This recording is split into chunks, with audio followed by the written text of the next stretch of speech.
Okay, so our presentation today is called Big Ideas, but Simple Moves.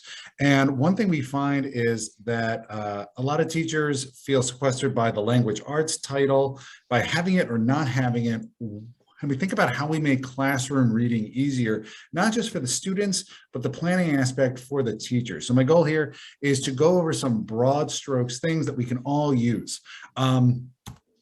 Just so you know, yes, you saw that wonderful picture. I just realized how toothy it is.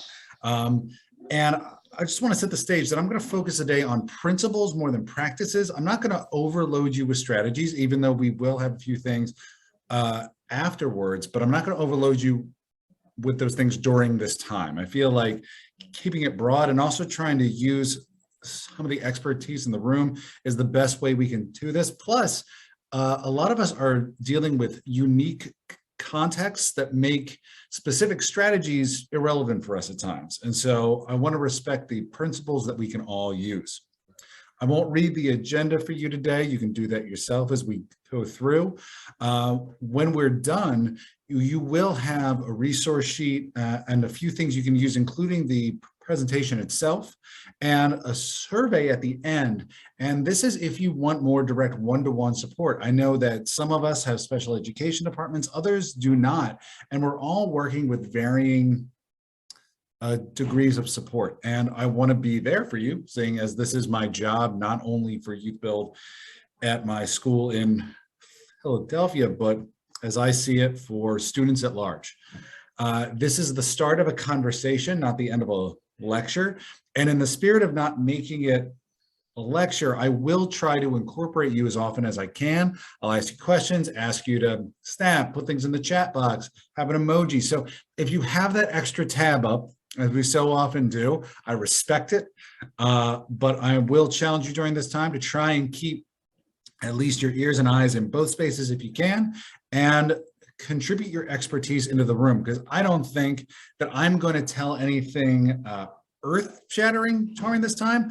My hope is that I can affirm the things that are already being done, give light to why we do them, and perhaps reground us in some things we may have lost our way of as we meet so many unique challenges for our students. So literacy is a very big term. People use it to mean a lot of different things. I want to ground us in what that is. So the two most often overlooked aspects are listening and speaking. These are actually really important things that we find a lot of students need support in development with, but today reading is our main focus. And within that, there's phonics, phonemic awareness, vocabulary, fluency, and comprehension is actually one of the more advanced things. A lot of students will find if they walk in with really low scores on the TABE or the Woodcock-Johnson test or the Fontenay-Poncinel will actually not get to comprehension because they're struggling with some of those more basic elements, but we won't go into the weeds on that. We'll also touch on writing. Writing is a really valuable, consistent artifact we have to determine how well students are reading, speaking, and listening. It allows them to reflect on their work with those things and is a culmination of all those other skills. So it's really helpful for us to think about the writing not only as a skill within itself, but a way to measure them and have the artifact to hold on to and chart growth over time. So common challenges. During this time, I invite you to give the thumbs up reaction in the chat box, or to take yourself off mute and just snap really loud in there if any of this goes. And this is the part where I'm going to ask for readers. So if you have that on the tab up and your eyes not on the screen, do me a favor, eyes on the screen real quick. And Juliana, the first one, please. Students are on such different levels. Great emoji. I would snap on with that. Roland, number 2. I'm not an English teacher. Seeing the snaps, seeing the wry smiles as well. And Laura. We're playing catch up with base knowledge. So I want to address these very shortly because you address them every day and I don't want to shortchange them. These are not excuses. These are legitimate challenges to any struggles with reading we have in our room. The first one is an unavoidable challenge we will face. And so we'll work on how we address that together. Number two, yes, if you are not a language arts instructor, you're right, you're not. But we are all of us, every single face that I see are literacy instructors. We have a constant opportunity to help develop the way our students read, write, speak, listen, and we don't have to teach that to hold our students to high standards and help them struggle through those things for growth. So you don't have to be that thing that you're not, but we all have a role in that no matter where we are. And for number three, for my science teachers, my math teachers, my social studies teachers, anyone who's living in a fact-rich environment and also has to navigate dense text that students kind of have to jump to in order to reach a level of professional success, whether you're in the trades or elsewhere, my heart and my mind go out to you. It is a struggle. And we'll go over a few techniques and principles you can apply to make sure that you're not overwhelming yourself or your students with trying to play catch up, because that's where a lot of students are and a lot of adults are, no matter whether they're in our care or not. All right, so some universal principles, and these are just things I want us to keep top of mind, and we'll circle back to as we get a little more narrow with strategies. One, there is no magic bullet. Whether that's horrifying or relieving, I want you to take a deep breath real quick with me and really acknowledge that for yourself. There is no magic bullet. There is not one strategy. There is not one technique. There is not one resource that will help all students all the time. Release yourself from that idea of perfection and realize that most of this is built on trial and error and productive failure. Much like we would allow our students to fail to grow, I hope you can choose to do the same. People learn to read by reading. A lot of times when we sense the challenge for students, we shy away from it. If your goal is to increase the reading level of students, you will not help them by doing anything other than having them read. Our job is not to avoid struggle, it's to coach them through it. Students need to know their purpose behind reading. If I were to drop a textbook for quantum physics in your lap, your first question would be, why am I reading this? Students need to know the same. And that can be short, it can be long, it can be applying to real life, it can be just for the next thing they have to learn in class, but they need to know. Do less, but do it often. You have probably got on your desk right now a few books related to all the things you can do for teaching, all the mindsets you should have for socio-emotional learning, for your content, for classroom management, graphical, all these things. When it comes to reading, you don't have to be doing everything that they say you can do. Whatever you do, do it every time you read. So we can narrow those things down, and we'll go through a few strategies, but we can narrow them down to 1 to 3 things. And then finally, context is key. Maurice, can I ask you to read the quote on the right-hand side? Okay, yeah. You cannot think deeply about something you do not already know a great deal about. We already know how much we love to get into deep discussions with our students. And sometimes we'll try to read a text and have it kick off the thinking, and then we'll be surprised when the conversation falls flat or they don't understand it. In order to read between the lines, you have to understand the lines. And so we'll talk about the importance of context, even if you have a very low level text. One of the prime examples is Harper hits a fly off into center right field. Because of the no fly rule, Johnson is able to catch in his hat and throw a double play to third. That sentence or sentences is written at a 3rd grade level. If you don't know baseball, that makes no sense. So it's important to remember that context is key. So those are the things we'll constantly come back to as we go through. Okay, so these are 3 strategies to get you started, and I promise you'll be reading a lot more from now on. Connection and context. We also call this activating prior knowledge, but these are often defined by these 3 simple things. And I know you know them, but I'm tired of hearing my own voice, so we'll start. Eric, can you please read number 1? Jeanette, can you please read number 2? And Claire, can you please read number 3? So under connection and context, building connections, number 1, done during the warm up or opening. Are open-ended questions. Connect the concepts in class to A, what students already know and or systems already have experience with.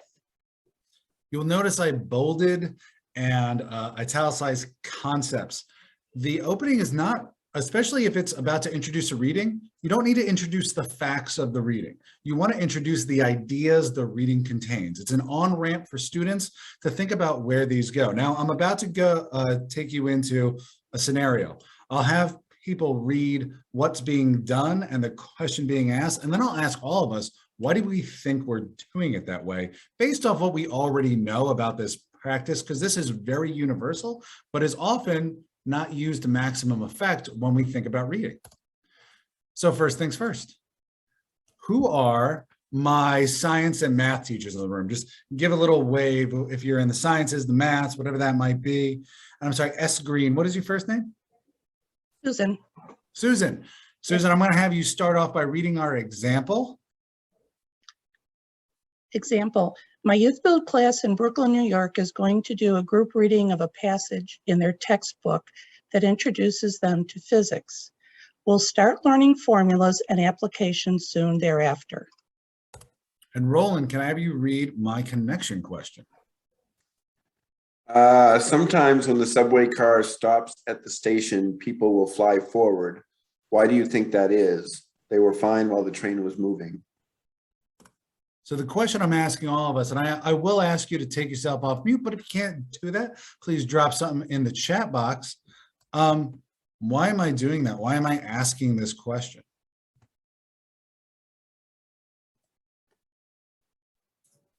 To put a visual to the concept that you're likely going to learn. Okay. Because in Brooklyn, probably the students have a lot of experience on the subway, so it's something they can connect to with the physics lesson.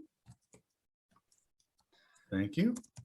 You know, there's a lot of math and physics, and when I'm doing math with students, I make a point to try to take the numbers out of the math so that it becomes visual and like an object that you can connect with. I like that idea. I wish I had more math teachers like you. Anything else? Great. For all those ideas and more, you're absolutely right. So yes, my students' experience with that goes a long way. Anytime we build a connection between what they know and what they'll be reading, it makes their comprehension tick up because they have a framework for it. I want them to relate the concepts in everyday life, not just for reading, but for the simple science of the brain. New knowledge sticks into existing schema. So when you have a framework, you are more likely to add new information and hold on to it in both the short term and the long term when you can put it into an existing model that you're already using. You know the phrase, if you use it or you lose it. This allows them to feel that authentic use within their lives. And so this is the principle. This is not a catch-all behind how we're using that to introduce our text and its relationships to students' lives. Okay, now context, filling in gaps in knowledge. If you have gone to a certification or training program within the past 15 years, you've probably heard of the evils of sage on the stage. Well, I'm here to tell you that direct instruction is not all bad. There are times when students will simply lack the knowledge that we may need, and we need to have a text that gets things done. So who are my language arts teachers or social studies teachers in the room? Just give a little wave at the camera.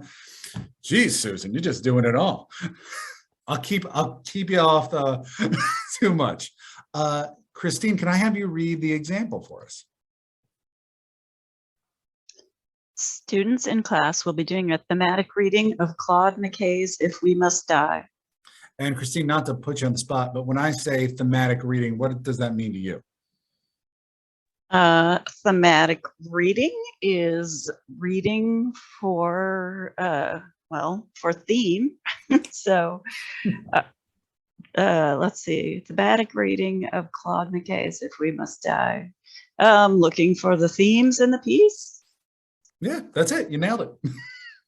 We just want to make sure that everybody, even if you're not a English teacher, that you have that on the headiest to the why behind this. Natalie, can I have you read the What I'll Do? What I'll do for context, I'll be giving students a 5 to 10 minute overview of who the author was, that he was part of the Harlem Renaissance when the piece was written, and that it was inspired by the Red Summer of 1919, including what that was and who was affected. So now this goes out to all of us. Why am I doing this? I'm just gonna.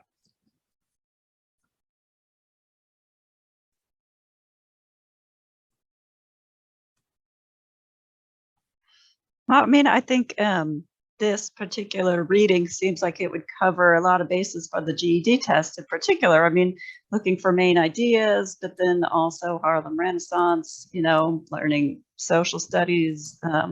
So I feel like I always like to do that when I can connect like one test to the other. And like I tell my students, you know, you can, you're, even when you're learning social studies, you're learning how to take the science test and the language arts test and all that. Claire, I really like that answer. Thank you for that. So students can understand, and Christine, thank you as well. So students can understand the reading in its context as well as their own. I love how those two things interplay. That's awesome. Anyone else? Roland, excellent. Yeah, maybe they can relate to the author. They won't know that unless they learn about the author themselves. Going once, going twice. So yeah, I can tell we already have a lot of key principles behind this, but I have learned the hard way, and you can give a little thumbs up to the camera if you feel the same way. Just because I know it doesn't mean my students know it. I have definitely learned that in a variety of poor ways to find out. But it's really important that when we are giving them anything beyond what they would reasonably know and that does not fit into their framework, that we just tell them what they need to know. And that's especially true for reading. Even if it's a small blurb at the top of the page, a preview, you'll notice 5 to 10 minutes is the time marker here. It's not a lecture, it's an introduction. They should still be doing most of the work in interpreting this text and figuring out what they need. Oh, sorry, there we go. There. And I really want to stress this. A lot of times direct instruction kind of gets a bad rap because we feel like it's the teaching of facts. They don't need this information so they can memorize what the Red Summer of 1919 was. They needed to access the theme of the poem. And the theme is the lesson that exists beyond the text. They'll remember that theme far more than they remember the facts, because the brain holds on to concepts with a great more verve and vigor than it does simple facts. So when we're reading, if we want students to feel like it's sticky, the concepts are the things we're holding on to and the things we're emphasizing. Okay, you guys are great. Thank you so much. Okay, I want us to look at the screen. Number 2 is know when you want students to struggle. Just kind of sit in how uncomfortable that feels for a minute. Yes, students will struggle. In fact, sometimes you will be the source of struggle. And that's really important. Readers grow when they engage with text 1 to 2 Lexile levels above their current reading level. But in order to do this, you'll need to know a few things. You'll need to know where students are in their reading. And unfortunately, this is one of those moments where I can only give you the broad advice. I wish I could be of more direct help. You'll need to talk with your supervisors, your departmental heads, and they need to let you know what is available for any diagnostics you might give. Diagnostics that don't take time away from your class are really optimal. So while there are things you could do, God knows there's not enough time in the year. So talk to the people who can run school-wide systems. And if you don't have the information, see what you can do. After we're done here, if you're like, hey, I can't get that information, that's a great thing for you and I to speak about, because that's something that maybe we can brainstorm and maybe we can help you out, even if it's anecdotal and not as qualitatively bulletproof or quantitatively bulletproof as we might like. But there are a lot of strategies for finding out anecdotal information. And we lost Maurice. I hope he's all right. All right. The second thing you'll need is access to sites like, I've heard this pronounced Newzilla. I say Newzilla, or commonlit.org. These help you adjust the Lexile level or pick from a library of text by grade level. I'm sure we've heard of these, so I definitely don't think I'm dropping anything new. So actually what I'm going to ask you guys is, if you know of any other sites, feel free to take yourself off mute or put in the chat box right now. Are there any other sites that you use that helps you scaffold a text to meet the reading commands of the students in your space? Because the more sites we have, the more things we can go to is excellent. All right, great. Already dropped in the chat box. Absolutely love it. ReadWorks. Excellent, Natalie. If anyone who puts anything in the chat box wants to talk about while we're doing this, anything that makes it particularly strong or the reason it's their go-to, feel free. The more knowledge in the room, the better. IXL site. I do not know that one. Susan, does that specialize in any type of specific reading or grade level? It's similar to Khan Academy, but it's a little more sophisticated. It has pictures, there's more reading involved, and you can pick your grade level, and there may be up to 32 different lessons assignments within that area, and it's all subject matter. I found it during COVID as an alternative to Khan Academy. That sounds awesome. And since you teach everything from soup to nuts, do you find that it works better with any particular subject, or is it all purpose? I found it's definitely all purpose, but I use it a lot with math and science, especially with setting up experiments, how to set up an experiment, hypothesis, so on and so forth.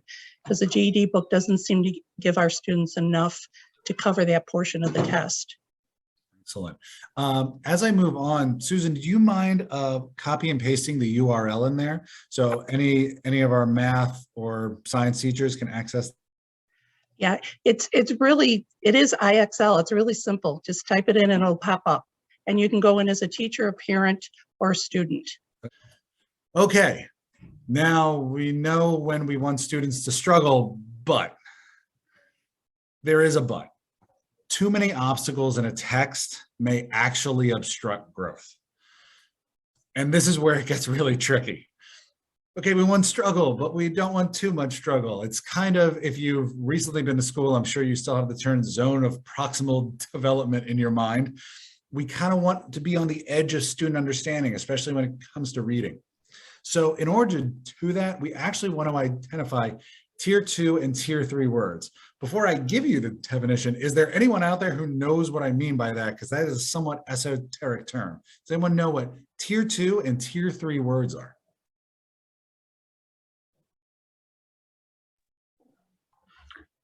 Tier 2 words are like academic words that can be used in a variety of contexts, so they get a lot of mileage. And then tier 3 are like very specific to a certain subject matter. So like hypotenuse, for example. Natalie, I'm not keeping score, but if I was, you'd be way ahead because 1, yes, you're right. And 2, you raised your hand. Awesome. All the way awesome across. Yeah, Natalie, you did on. So we can see the examples on the screen right now. Tier 2 words have high frequency in written text, but not so much when we speak in casual conversation. Gregarious, beneficial, prerequisite. Tier 3 words are subject specific. So that's academic or trade specific language. Osmosis, trigonometry, onomatopoeia, one of my favorite words to misspell. And so I'll ask you right now, because this is one, it's a little bit fun to hear the crazy words we throw at students, but also it's a good thing just to think about it. Take yourself off mute. What are some recent tier 2 or tier 3 words you've had students engage with? And this can be within the past week, or it can be historically.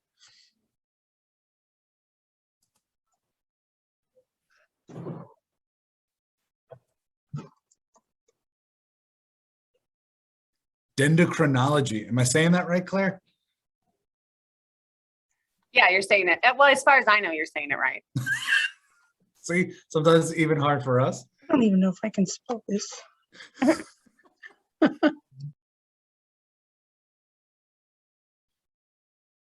I think recently I've been trying to get them to understand suffrage because it's a word that doesn't sound like what it is. And so it's like, well, people have had to suffer to get the rights to vote, and, you know, trying to connect that with voting rights is interesting challenge. Yeah, it certainly is. Roland, you want to tell us more about this HiSET word of the day? Yeah, so we do the HiSET here instead of the DED, but daily during our morning meeting, we throw out a word and discuss the definition, and people can chime in and do that kind of thing. So a lot of them are tier 2 and tier 3 words. So yeah. Excellent. And I love the technique too, especially when we think about reading in preparation for an exam. We're not only reading to prepare our knowledge base for the questions, we're also, how are we reading to understand the exam? It's a very important, very underrated aspect as we prepare our students for these gatekeeping endeavors, that even though they might need it for a short amount of time, they need it. So this is where it gets tricky. You're like, great. Tier 2, tier 3 words. So what do I do with that? Well, I really want to stress the following thing. I would hardly ever, especially if you're in a room with really struggling readers, simply print out the article and then hand it to them. If you know they're going to struggle, you can feel free to alter the text. Remember, you're not teaching them the facts of the text for them to memorize, you're teaching the concepts within. So you can feel free to alter that text so that they can access it and productively struggle with it if need be. You have that. And also, if it's a tier 3 word or tier 2 word that they don't need, just remove it. It's fine. They don't need to learn every $50 word when the $10 word does just fine. There's been a lot said about building vocabulary. One thing I can tell you unequivocally is that introduction to a word is not teaching a word. The teaching of a word comes from repeated, authentic use. That is the language we choose to keep. Think about the words you've been taught over your life and you've encountered in text. You hear it with me, you're doing fine, I'm sure, and you didn't memorize every word. So feel free to just remove them. There's nothing saying that they have to learn every word ever in a text. Here's some support options for that, because it can be hard to scaffold your own text. I love to do it. I'm a bit of a nerd about it, I won't lie. When we have the survey at the end, you can ask for support on it via that. In the resource sheet you will receive, there's online tools. Melissa was very nice in dropping a few of those, but we can always help each other with that. And then finally, if you have a special education department, this is really their time to shine. I know not all of us have that, so I don't want you to focus on what you don't have in this moment. But if you do have it, this is a great time to utilize them. Have them look at it, especially if they have caseloads where they specifically know the needs of the students in your room. This is where you can really leverage their expertise. Okay. This part I'm going to move through a little fast because I'm going slower than I hope, but it's mainly because you guys have been awesome and I really appreciate all your insight on this. This goes to the do less, but do it often. When you decide to read something, pick a reading routine and do it all the time. That's in all caps for a reason. Do it all the time. Even if it doesn't feel immediately successful, do the same thing every time. Unless it fails spectacularly, it's because consistency builds skills. And we subconsciously perform the mental routines before we read. When I saw that list of all the reading that we had done in our welcome, it's important to know that we kind of take for granted the mental routine that we do every day as what I'm sure most of us would consider ourselves proficient readers. It's kind of like somebody practicing martial arts and they're in a fight. They don't think, now block, punch. They just do it because it's a habit of mind. And that's where we want to get students. They don't all need to be reading at college level when they read us. when they leave us. What they do need to be doing is they need to know how to engage a text, no matter how hard it is or how easy it is. And they need to know why they're doing it too. So I'm going to show you this, and I'm not going to read all this to you because one, you can read, but two, this is also on your research sheet. This is what proficient readers, and when I say proficient, I don't mean skilled, I don't mean college level, I mean readers who can get what they need out of a text, which is really what we're training students to do in our spaces. This is what they'll do most of the time. Most of the time they'll do it subconsciously, before, during, and after. You'll notice that a lot of the strategies actually borrow from the before, during, after model of planning and instruction. That will also have links in our resource sheet. And for every routine, and for everything that a proficient reader does, there's a corollary routine that we can include in everything we do. Doesn't matter about the timing, the length, the difficulty, as long as we're doing it, we're training students to engage with text in a way that is productive for them. And that's ultimately what will grow their skill and hopefully lead to post-secondary success. Okay. So with all that being said, the pro tip here is, if you're anything like me, when you get a new strategy, a new directive, we want immediate success. It's a very human, natural thing. If you institute something new in your routine, I will bet every dollar I have that something will probably go wrong with it the first time, and that's fine. Whether it's them or us, we need to do this repeatedly. Use the same organizer, question stems, thinking prompts. It doesn't mean you have to be repetitive. You can still change what you're asking. You can still change the text that you're reading, but you want the procedural end of those things to be the same. You don't want them thinking about the task they have to do. You want them thinking about the questions and the text that will teach them the concepts you want them to leave your space with. And so getting those procedural things down every time eventually saves you time in the long run.